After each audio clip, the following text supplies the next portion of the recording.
O'rningizdan turingizlar, sud kelyapti.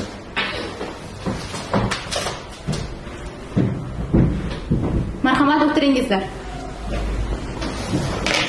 Fuqarolik ishlari bo'yicha Termiz tumanlararo sudi o'z binosida da'vogar Hasanov Azizbek Davronbek o'g'lining javobgar Mamatali va Barno Rustam qiziga nisbatan bola bilan ko'rishish tartibini belgilash haqidagi da'vo arizasi ochiq sud majlisida ko'rib chiqiladi. Marhamat, kotib. Sud ishida taraflar hozirmi?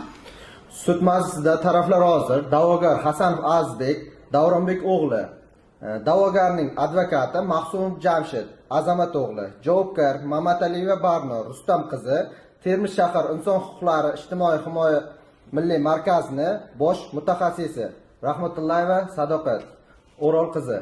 Marhamat, kotib. Sud ishida taraflar hozirmi? Sud majlisida taraflar hozir. Da'vogar Hasanov Azizbek Davronbek o'g'li, da'vogarning advokati Mahsumov Jamshid Azamat o'g'li, javobgar Mamatali va Barno Rustam qizi, Termiz shahar inson huquqlari ijtimoiy himoya milliy markazini bosh mutaxassisi Rahmatullayeva Sadoqat O'rol qizi. Marhamat, taraflarning shaxsiga aniqlik kiritamiz. Marhamat, da'vogar. Ism-sharifingiz?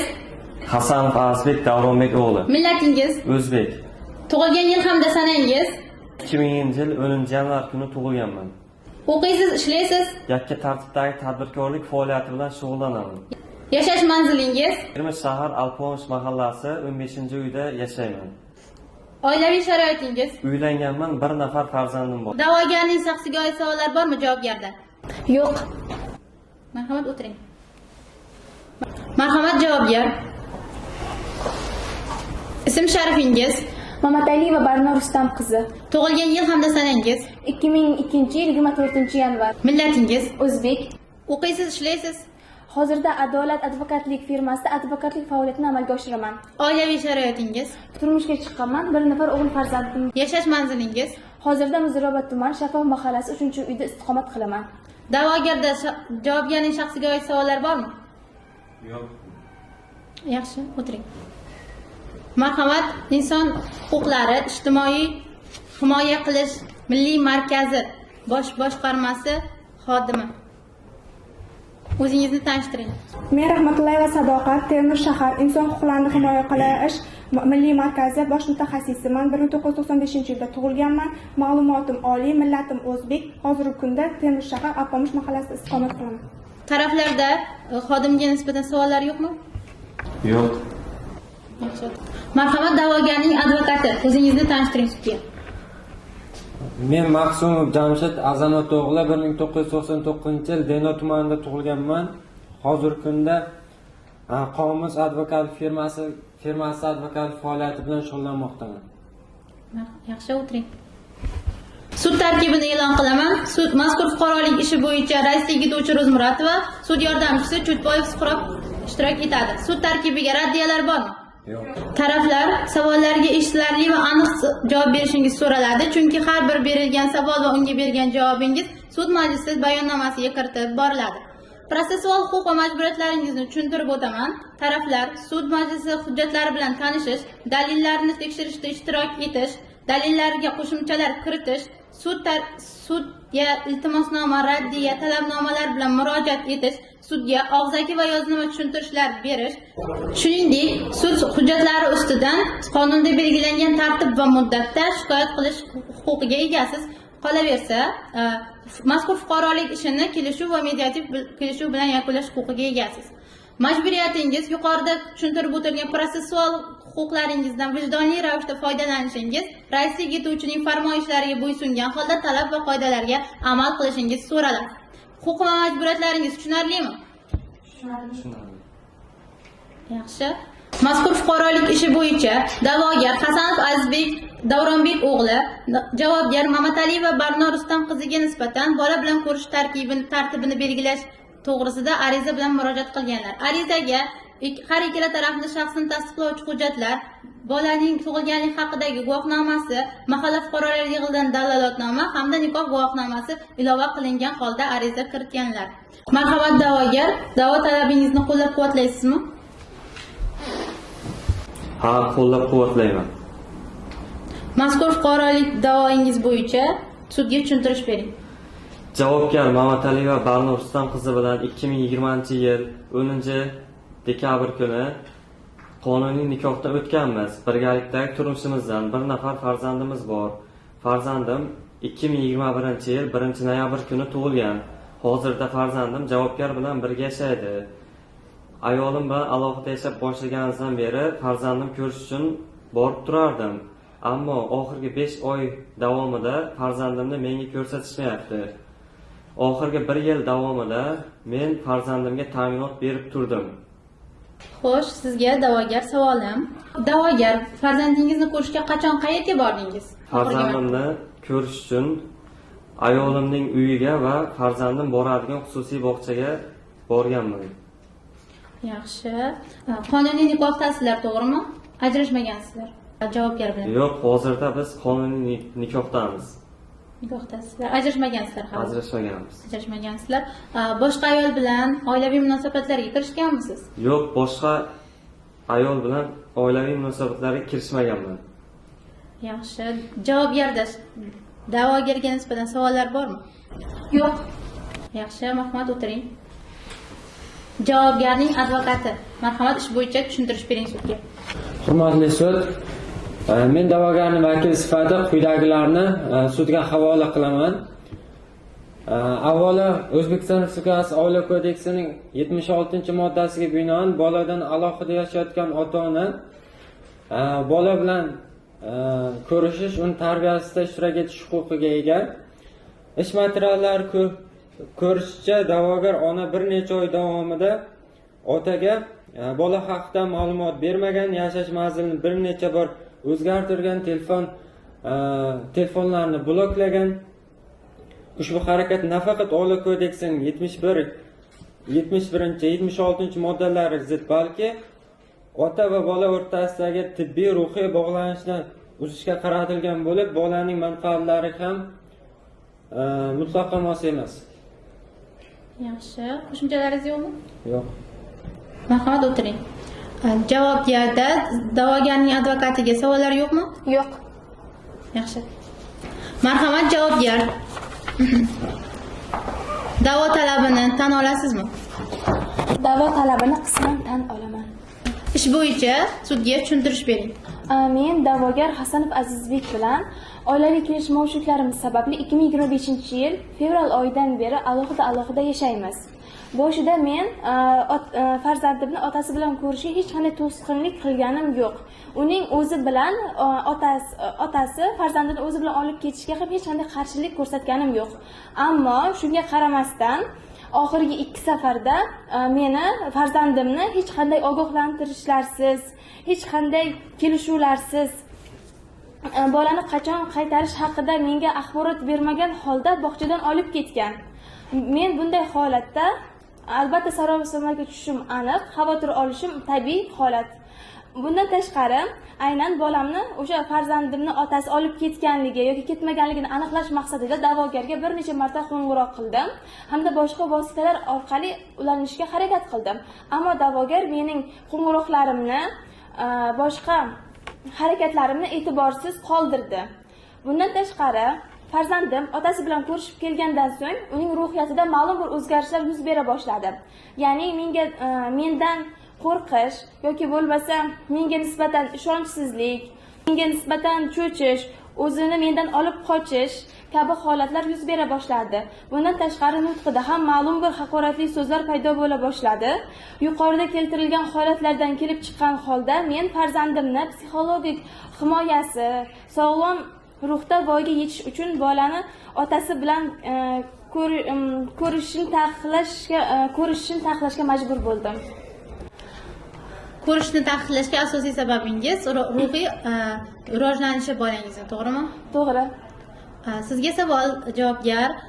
Bolangizni qonuniy aliment undirish bo'yicha qonuniy talab qilib chiqqanmisiz bolangizga nisbatan? Yo'q, men aliment undirish haqida hech qanday sudga murojaat qilmaganman. Chunki o'zim advokatlik faoliyati bilan shug'ullanganligim uchun topayotgan oylik daromadim o'zimni va farzandimni moddiy ta'minlash va uning ehtiyojlarini qondirish, uning uchun yaxshi sharoit yaratib berish uchun bemalol yetyapti. Yaxshi. Da'vogar va uning advokati Savollar bormi javobgarga? Siz bolani otasi bilan ko'rishganda yomon harakatlarni o'rgangan deb aytyapsiz. Bolaning otaga nisbatan munosabati qanday?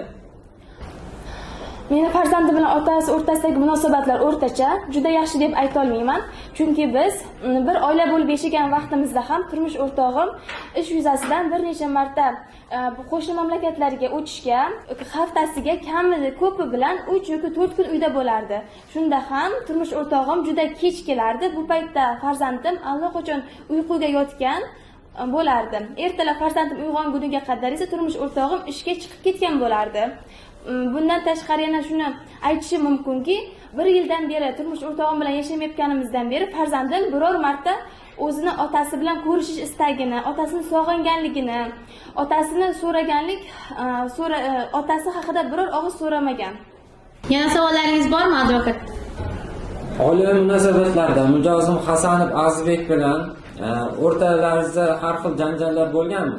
Kelishmovchiliklar. Yo'q, hech qanday kelishmovchiliklar boshida bo'lmagan. Men turmush o'rtog'imga o'z xohishim bilan turmushga chiqqanman.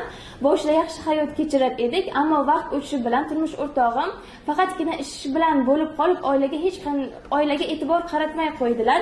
Men va farzandimga vaqt ajratmay qo'ydilar. Shu sababli oilada ba'zida ma'lum bir darajada kelishmovchiliklar bo'lib turardi.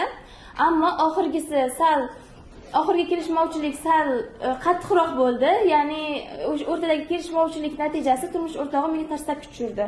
Shu munosabat bilan men uydan chiqib ketdim. Marhamat. Ayolim bilan o'zaro kelishmovchiliklar bo'lib turardi, ammo men ayolimga qo'l ko'tarmaganman. Farzandim va ayolimni yaxshi ko'raman. Ularda yaxshi munosabatda bo'lganman. Hozirda javobgar farzandim bilan meni uchrashtirmaslik uchun sudda yolg'on guvohlik beryapti. Marhamat, Termiz shahar Inson huquqlarini ijtimoiy himoya qilish markazi bosh mutaxassisi. Ish bo'yicha tushuntirish bering. Hurmatli sud, sizlarning 301-sonli xatilaga binoan Termiz shahar Alpomish mahallasi 15-uyni borib o'rganganimizda ushbu uy da'vogar Hasanov Azizbek Davronbek o'g'liga tegishli ekanligi aniqlandi.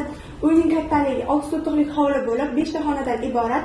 Ushbu uyda da'vogar Azizbek Davronbek o'g'li ota-onasi bilan birga yashashligi aniqlandi. Hozirgi kunda Mamataliyeva Barno Rustam qizi bilan vaqtinchalik alohida yashayotganliklari ma'lum bo'ldi va ular o'zi bilan farzandini birgalikda olib chiqib ketganligini aniqladi. Shuningdek, biz uyni o'rganganimizda da'vogar Hasanov Azizbekning uyida bola uchun barcha sharoitlar mavjudligini, bola yashashi uchun, u yerda yotib qolishi uchun barcha sharoitlar mavjudligini, stol, kravat, shkafchiklar, o'qish uchun barcha sharoitlar mavjudligini aniqladik. Ushbu holat bo'yicha xulosani kotibga taqdim etganman. Yaxshi. Mutaxassis, sizga savolim. Mutaxassis, o'zingiz shaxsan borib o'rgandingiz, to'g'rimi? Ha, o'zim borib o'rgandim. O'rganishlar natijasida da'vogarning yon-qo'shnilari bilan muloqotda bo'ldingizmi? Ha, albatta, o'rganish davomida da'vogar Hasanov Azizbekning yon-qo'shnilari bilan muloqotda bo'ldik. Ularning aytishicha, Hasanov Azizbekning oilaviy sharoiti yaxshi. U yakka tartibdagi tadbirkor bo'lganligi uchun ko'proq chet davlatlarda bo'ladi va ko'pincha oyning oxirida dam olish kunlarida uyda bo'lishini ta'kidlashdi. Uyda bo'lgan paytda ham uyda hech qanday janjal yoki xush holatlar bo'lmaganligini aytib o'tishdi. Mahalla fuqarolar yig'ini bilan suhbatlashganimizda ham Hasanov Azizbekning oilasi namunali oila ekanligini ta'kidlashdi. Taraflarda mutaxassisga savollar bormi? Yo'q. Marhamat, o'tiring. Boshqa qo'shimchalar bo'lmasa, sud muhokama qismini yakunlab, muzokara qismiga o'tadi. Marhamat, da'vogar, suddan nimani so'raysiz? Hurmatli sud, yuqoridagi dalillarga asoslangan holda advokatim talab qilgan huquqlarimga qonuniy chora ko'rishingizni so'rayman. Yaxshi, o'tiring. Marhamat, da'vogarning advokati, suddan nimani so'raysiz? Hurmatli sud, yuqoridagi barcha holatlardan kelib chiqib, biz otaning farzandi bilan muntazam va tizimli tarzda uchrashib turishi uchun aniq ko'rishish tartibini belgilab berishingizni so'raymiz. Jumladan har hafta ma'lum kunlar, dam olish kunlari, bayram kunlari ota bola bilan birga vaqt o'tkazish imkoniyatini yaratish, uning onaning esa bu jarayonda sun'iy to'siqlar qo'yishini taqiqlashini so'raymiz. Shuningdek, agar ona belgilangan tartibda bo'ysunmasdan otaning bola bilan uchrashuvini yana cheklashga urinsa, Oila kodeksining 77-moddasiga muvofiq tegishli choralarni ko'rib chiqishingizni so'raymiz. Marhamat javobgar, suddan nimani so'raysiz? Hurmatli sud, men ushbu ishda farzandimning onasi sifatida so'z yuritar ekanman. Avvalo shuni ta'kidlamoqchimanki, O'zbekiston Respublikasining Oila kodeksida farzand tarbiyasi ota va onaning umumiy mas'uliyatidir. Ammo har qanday holda bolaning xavfsizligi, ruhiy osoyishtaligi va kundalik tartibi men uchun ham eng muhim qadriyatlardan biri hisoblanadi. Mening barcha harakatlarim aynan farzandimning manfaatlarini himoya qilishdan kelib chiqqan. Ish materiallarida ko'rinib turibdiki, da'vogar mening farzandimni meni ogohlantirishlarsiz, hech qanday xabarnoma ma'lumotlarsiz mendan beso'roq o'zi bilan olib ketgan. Va bu o'zi bilan olib ketish mening farzandimning ruhiyatida ma'lum bir darajada o'zgarishlar yuz berishiga olib keldi. Men hech qachon farzandimni otasi bilan ko'rishmasin mazmunida fikr bildirmaganman va bunga harakat ham qilmaganman. Ammo hozirgi holatda da'vogarning kelishuvsiz keskin harakat qilganligi sababli men farzandimning xavfsizligini o'ylagan holda ma'lum bir darajada ehtiyot choralarini qo'llashga majbur bo'ldim. Shu bois hurmatli suddan quyidagilarni so'rayman. Uchrashuvlar faqat oldindan belgilangan va kelishilgan tarzda o'tkazilishini, da'vogarni farzandimni mening ruxsatimsiz olib ketishiga qat'iyan taqiqlansin. Dastlab farzandimning xavfsizligi va ruhiy osoyishtaligini ta'minlash maqsadida mening ishtirokimda o'tkazilishi ko'rib chiqilishini so'rayman. Yaxshi, o'tiring. Sud mazkur fuqarolik ishi bo'yicha maslahat xonasiga kiradi. O'rningizdan turingizlar.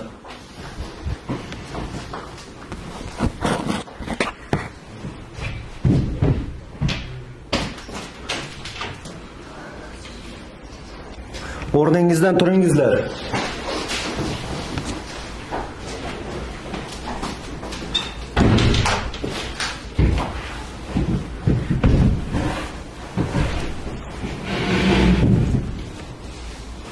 O'zbekiston Respublikasi nomidan hal qiluv qarori. Fuqarolik ishlari bo'yicha Termiz tumanlararo sudida da'vogar Hasanov Azizbek Davronbek o'g'lining javobgar Mamatali va Barno Rustam qiziga nisbatan bola bilan ko'rishish tartibini belgilash to'g'risidagi arizasi muhokama qilindi. Sud yuqoridagi dalillarga hamda mazkur holatni atroflicha o'rgangan holda O'zbekiston Respublikasi Fuqarolik protsessual kodeksining 243-259 moddalariga asoslanib qaror qiladi. Da'vogar Hasanov Azizbek Davronbek o'g'liga javobgar qaramog'ida bo'lgan Hasanov Asadbek Azizbek o'g'li 2021-yil 1-noyabrda tug'ilgan farzandlari bilan ko'rishish tartibi har haftaning yakshanba kuni 10:00 dan 16:00 ga qadar deb belgilansin. Ushbu uchrashuv javobgar Mamatali va Barno Rustam qizining yashash mahallasida yoki ikkala tarafga ma'qul bo'lgan hududda o'tkazilishi belgilansin. Shuningdek, Hasanov Asadbek Azizbek o'g'lining tug'ilgan kuni, ya'ni har yilning 1-noyabr kuni da'vogar Hasanov Azizbek Davronbek o'g'li bolasi bilan 10:00 dan 12:00 gacha javobgar Mamatali va Barno Rustam qizi ishtirokisiz ko'rishish tartibi belgilansin. Mazkur qarordan norozi taraflar 1 oy ichida Surxondaryo viloyati sudining fuqarolik ishlari bo'yicha sudlov hay'atiga apellyatsiya shikoyati bilan murojaat qilish huquqiga egasizlar. Sud majlisini yopiq deb e'lon qilaman.